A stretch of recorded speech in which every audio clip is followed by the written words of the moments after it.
These are the Beam Chronicles, with your host, MJ Dooney. Book 1, Initiation, Chapter 4, Jaxon Teaque.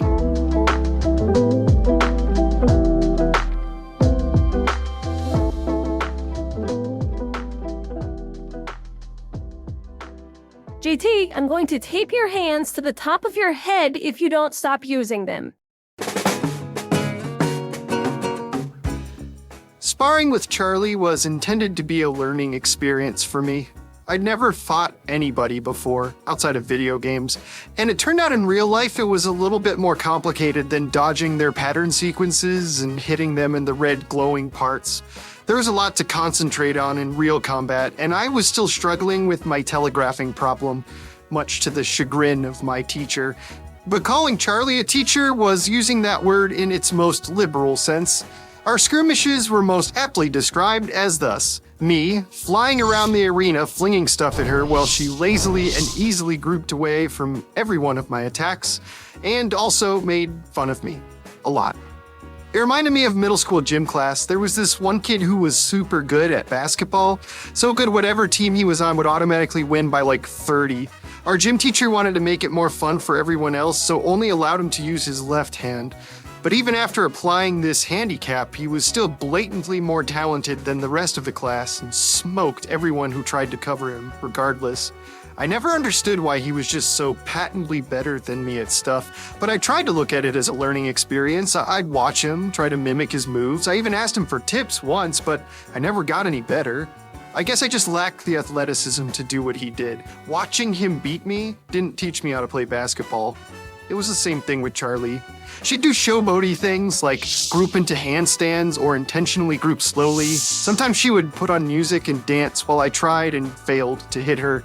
And don't get me wrong, watching her do what she did as effortlessly and blazingly quickly as she did it was incredibly impressive. But it didn't really do much in the teach me how to fight department. I mean, the only actual lessons she had ever offered me so far were insisting I keep my hands down and then... Bang! Every time I lost track of her, I knew I could anticipate that word. I spun around when I heard it, and there she was, hanging off a standing pipe with Guillermo aimed right at the back of my head.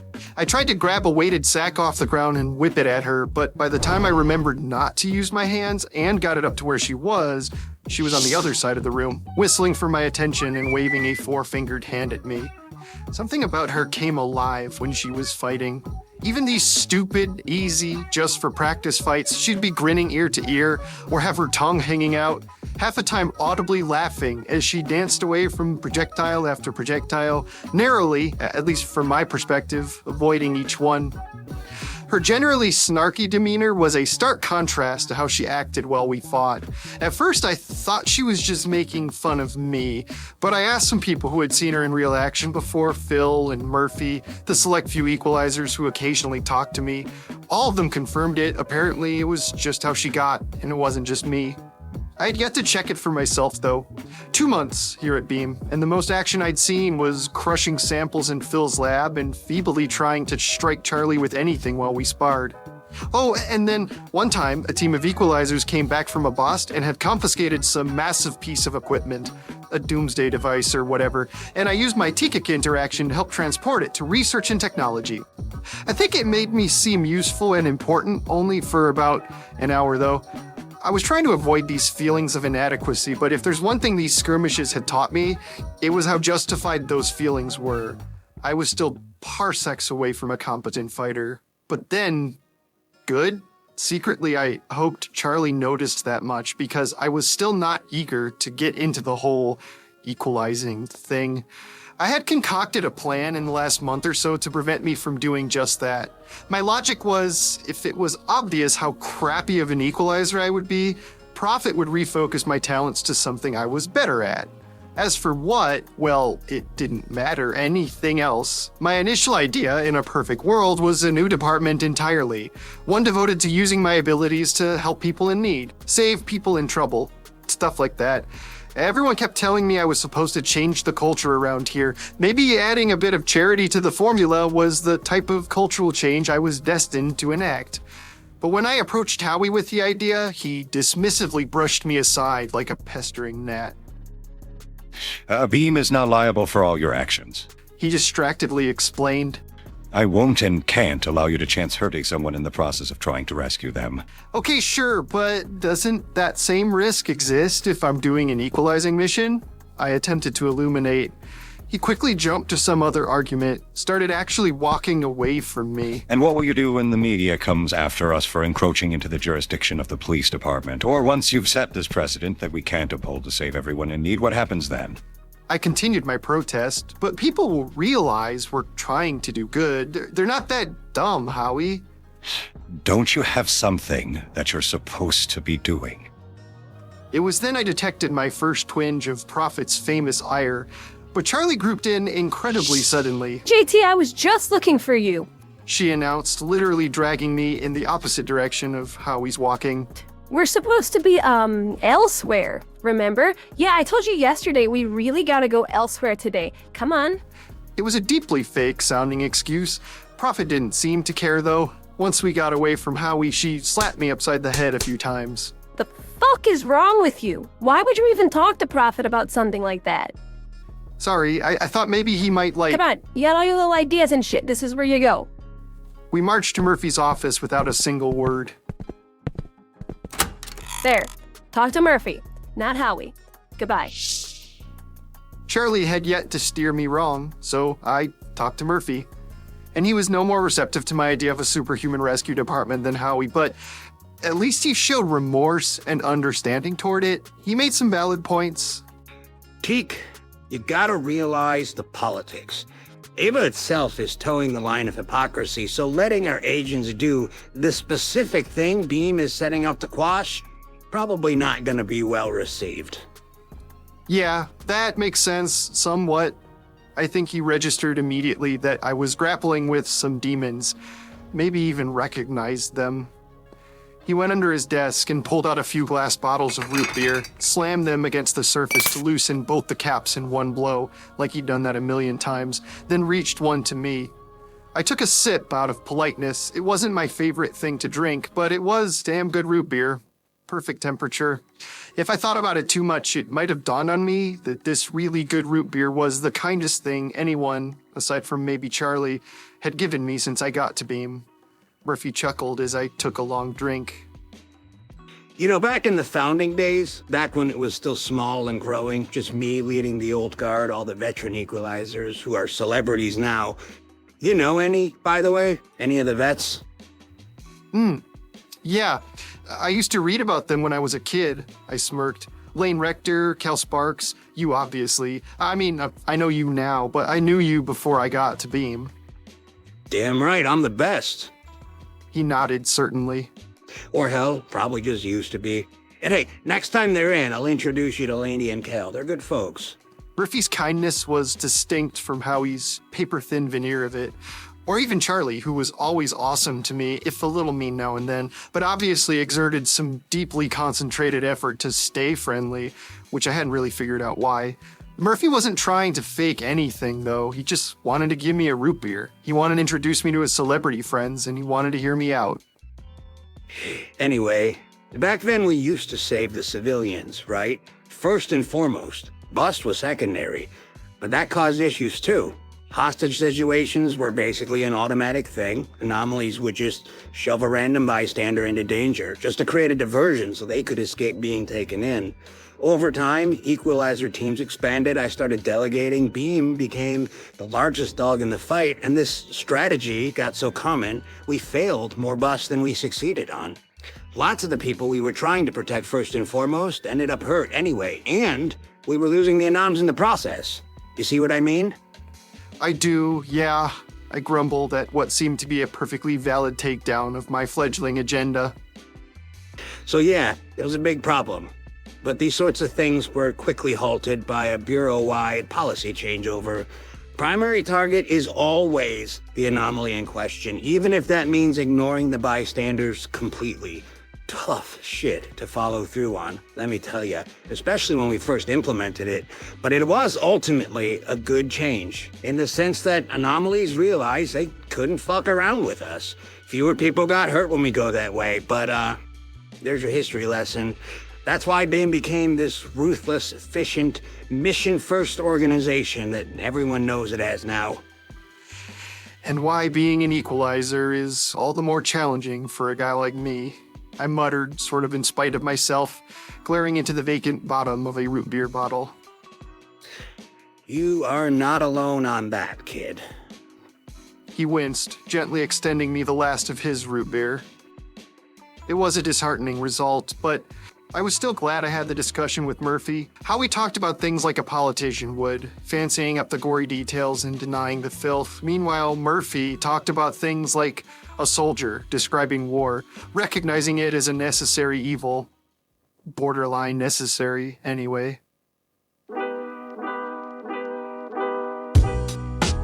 In spite of this setback to my plan, I still figured there were departments of BEAM other than equalizations where I could make a difference without killing anyone. I was committed to getting reassigned.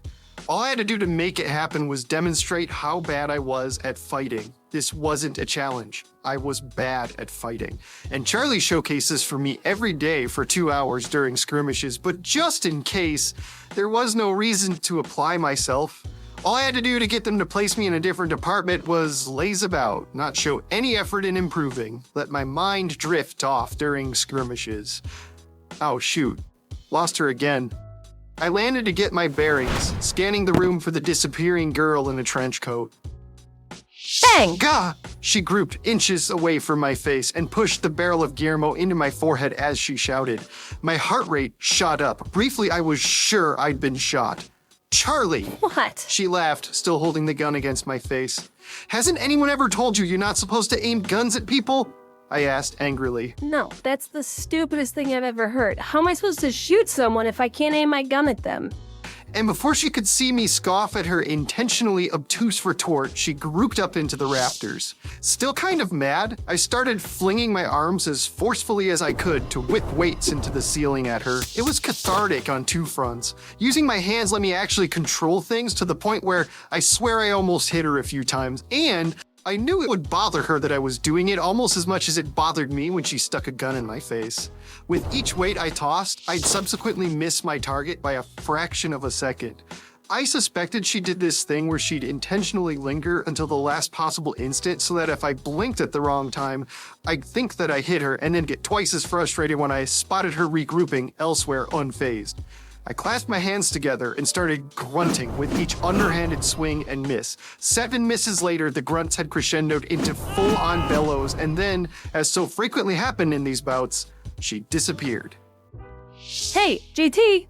I heard from above me. Without even looking, I brought both arms above my head and flung them into the ground, yanking a big chunk of the ceiling out and slamming it down in front of me, roaring like an idiot.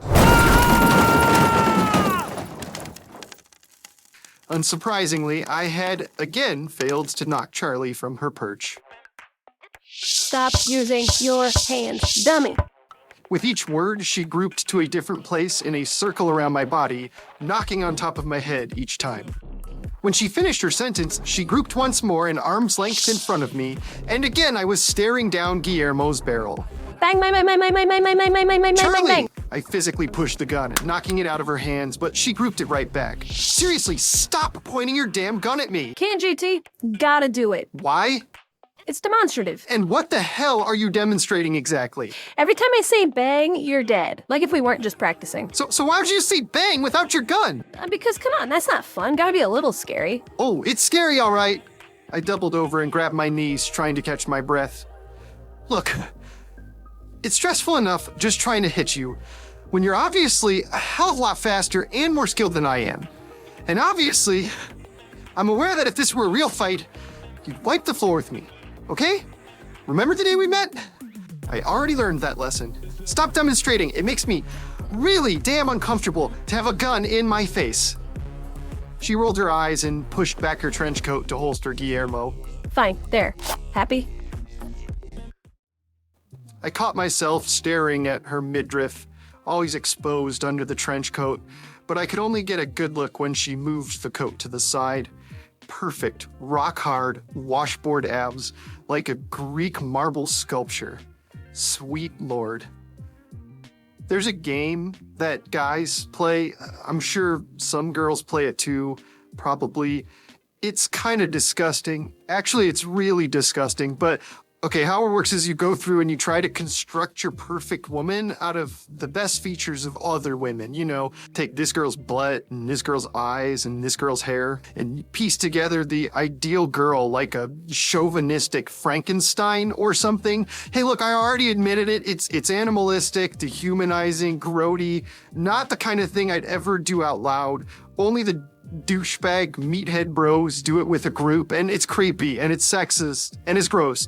It always seemed kind of okay to do it privately in my own brain, though, probably due to some really faulty logic. Anyway, the only reason I even brought it up, my end results in this game, my piecewise perfect girl had increasingly started to just be Charlie.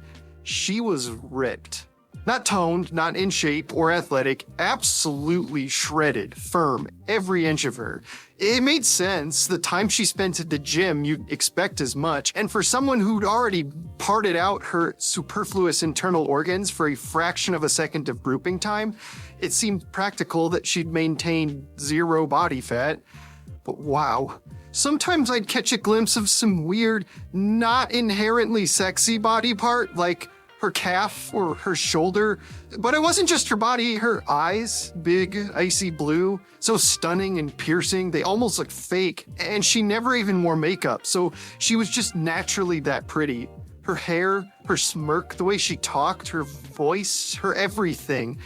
It was all just casually the absolute coolest ensemble. Charlie was flawless. Though I suppose it could all just be that tendency lonely nerds have to fall in love with any girl who talked to them. She cleared her throat, probably caught me checking her out like a pervert, mentally dissecting her hotness like she was a piece of meat, and I blushed, stammering through my response. Sorry, yeah, that's better. I straightened up, but grabbed my hips, still a little winded. Thanks, Charlie. Uh-huh. She sounded perturbed. All her combat jubilance had faded in the last 2 seconds. I had to assume because of my creepiness, which made me feel like a grody little worm. Why don't we call it a day? You sure? We can keep going. I don't have to be to Phil for another 20 minutes. Yeah, well, I'll give you a chance to get lost and find your way again. I laughed, blushing a deeper shade of red. Even she cracked a smile in spite of herself. Besides, I can sense that you're slowing down. You're getting all sweaty and frustrated. I'm fine, Shade. I'm not frustrated. You were cussing. You only cuss when you're flustered. When did I cuss? You said hell, damn. It makes me really damn uncomfortable. Damn isn't cussing, she scoffed. It is for you. It's in the Bible. Look, man, you're a little gassed, you know? I don't want you to get hurt, and then you gotta sit out or whatever. We're almost done anyway. Let's not push our luck, okay? Call your mom or something.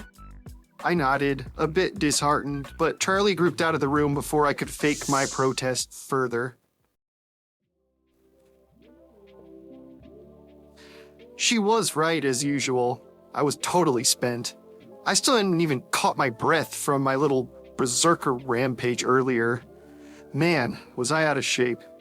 I guess it didn't really matter for general purposes. Flying and teaking things didn't really get my blood pumping. It was only because I was swinging my arms around that I was so winded, but seriously, that wasn't the kind of thing that should have exhausted me. It's not like I was running or actually exerting myself, and it was all the worse being juxtaposed next to Charlie and her mythological god athlete meets action cartoon character physique.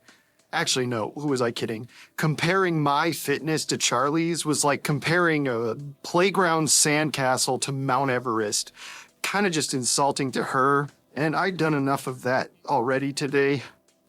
Maybe she could get me into shape. Undoubtedly, that's where she was right now, up in the gym lifting weights. I did want to call my mom, but that could wait. I decided it was time to ask her for help. I was starting to feel the pressure around here, the judging stares and indignant scoffs. I knew that before they found me, Howie had built me up as some sort of legend, a prodigious power that would set the course for the future and ensure Beam's success in all endeavors. 2 months later, I had yet to sniff the field, made 0 busts, couldn't even finish a spar without getting exhausted. And for the most part, that was all intentional on my part. I didn't want to be an equalizer, but I think everyone was growing a bit impatient watching me stagnate and struggle and not improve anything. It was stupid, but maybe looking the part of an anomaly-busting tough guy equalizer like Charlie did, as opposed to a scrawny dork like me, would help my cause, distract them from the fact that I sucked at killing people or that I was intentionally avoiding it.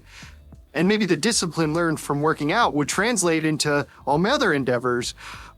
Or maybe Charlie was like one of 3 pretty girls who had ever even tried to be nice to me, and I was secretly smitten and I wanted to spend more time around her. I made my way to the gym. It was empty. Most of the equalizers were currently on assignments. All the other average Joe agents from the other departments didn't ever use it. Secluded off in the corner was a special room, Ava agents only. Phil told me the other non-Ava equalizers had requested it be set aside so that Charlie didn't embarrass them when she was working out. I swiped my ID card to get in, and sure enough, there she was, alone, bending over to touch her toes. I stepped inside and wasn't there half a second before she ungrouped, then regrouped back into her trench coat. She turned off the blaring, classic rock music, then spun to face me. It's kind of hard for you to check out my ass like a creep when I can six you coming a mile away, Jaxon. It was the first time ever she didn't call me JT. I held up my hands, fumbling the defense of my innocence. I wasn't checking you out. I swear I wasn't. I genuinely wanted to talk to you about something. She sighed, rolled her eyes, crossed her arms. Okay? She inquired crossly when I didn't ask her immediately. Well, look, you were right just now when we were fighting. I was tired. Like, really tired. I know, I can six your heart rate. Right. And the thing is, that's pathetic, you know? She smirked. Well, hey, you said it, not me. No, it is. I know. I mean, all I did was swing my arms around a little bit, and I felt like I was running a marathon. That's sad. I want to fix it. You don't have to move at all, you know. You could always just stop using your fucking hands. Well, yeah, I know, but why was she being so short with me? What if I need to do something physical in the field?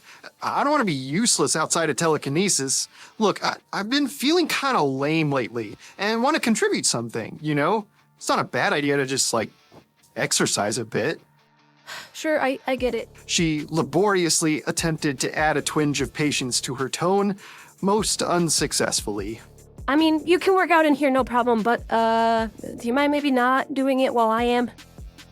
I frowned, not exactly the answer I was looking for. Actually, I was kind of hoping you could help me out. Like, keep me on track, tell me what to do. Not like my personal trainer or whatever, just a workout buddy maybe, you know? She impatiently checked the clock and sighed. Yeah, sure. I guess I could give you some tips or whatever. You're gonna be adding bulk at first, so just make sure you're eating enough calories. That's the biggest thing. Emphasis on protein. You know what? I'll just email you a few blogs to read, and they'll get you going in the right direction. Forget it, all right? Never mind. Thanks anyway. Okay? She called to my back as I started to retreat. What the hell is your problem? I spun back toward her. I wanted your help. I don't need your weightlifting cliches and deflection blocks. I can do all that on my own. If you didn't want to help me, could have just said no. I thought I was helping you. Why exactly are you being such a little bitch all of a sudden? That's not easy to do, Charlie. Admit a weakness like that, reach out, be vulnerable, ask somebody for help. It's really tough, especially when it's someone I barely even know, and I'm really trying to fit in around here. And I get you have this whole tough girl routine to keep people out of your face, but I thought we were beyond that, to the point where you'd at least treat me like a human being when I was asking for help. Shit, what is this? Therapy? Jesus, I don't have to be your exercise buddy just because you want me to. And I was legitimately trying to help you. Yeah, but there's more to it than what you were saying. It's your voice inflections and your body language. You're sighing, you're crossing your arms, practically kicking me out the door. It feels crappy. Like I'm trying to fix myself and you treat me like just a pest or something. Maybe you are just a pest. I'm sorry? She exhaled through flared nostrils, eyes closed, releasing her clenched fists. Okay, so we're doing this now, huh? What are you even— You know what I did a month after they took my brain out? I became an equalizer. I had extensive, experimental head surgery removing my brain from my body, and a month later, I busted a guy who was using domesticated alligators to rob a bank. 15-foot alligators, I killed 7 of them before I handed the guy to the dungeons. That was a month after I had my brain physically taken from my skull. I had only been grouping for a month. Wow, I sneered. Aren't you just the greatest? Apparently I am, because you've been here twice that long and can't even put your motherfucking hands down. Hey, I'm trying my best. Even if I could have gathered up a fragment of conviction, which I did not, I knew she would have seen right through it. No, you're not. That's the whole issue with you, isn't it? You think you're getting away with this, but you know what sucks about having a precognitive boss, Jaxon? He can tell when you're full of shit, and you are overflowing. Prophet's forecasts of you are ridiculously detailed, even compared to how they usually are. He has seen you at your best. He's described it to the whole damn building. What you are right now, it's not close. And honestly, if you think you can just keep flying under the radar and hiding behind me and not living up to your potential until people forget about you? You obviously don't know the first damn thing about Howard Prophet. Well, maybe because what Howie's seen is what I'll develop into. I'm not there yet. I'm still figuring stuff out. Shit. Maybe you're just a bad teacher, huh? I just need a little patience. Patience? Are you telling me that I haven't been patient with you? Are you seriously suggesting that right now? Ask anyone, Jaxon.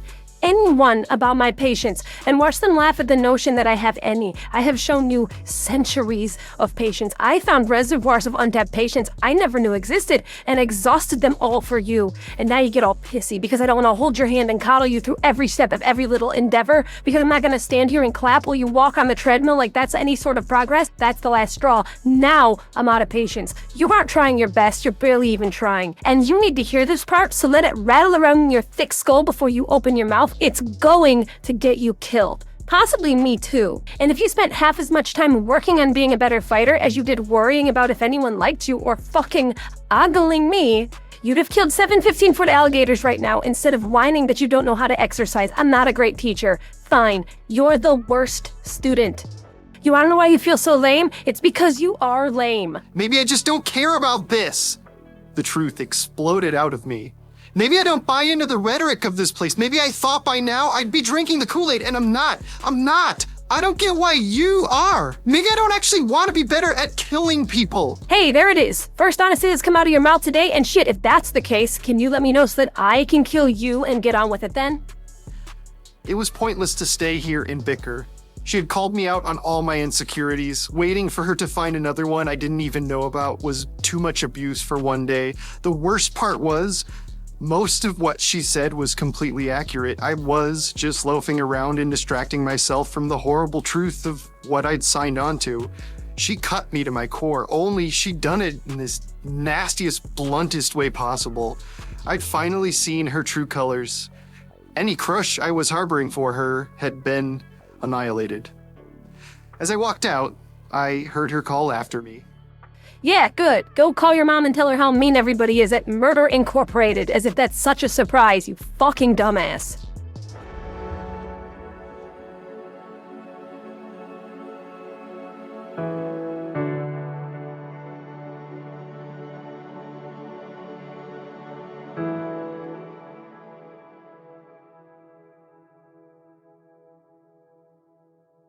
Thank you for listening to this episode of The Beam Chronicles, a fiction podcast written and produced by me, MJ Dooney.